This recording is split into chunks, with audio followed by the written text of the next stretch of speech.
How to change MacBook name. Hello everyone, I am Bishaka and welcome to our channel. Now let's get right into the tutorial.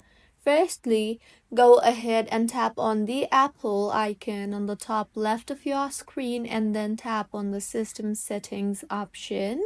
Here, go ahead and tap on the General option from the left side toolbar and then tap on the About option you see there. You will then see the Name tab.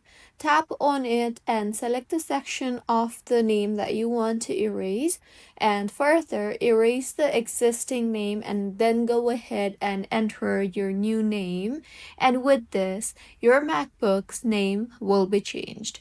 So this is how you can change MacBook name. If you find this tutorial helpful, please like the video and do comment if you have any queries.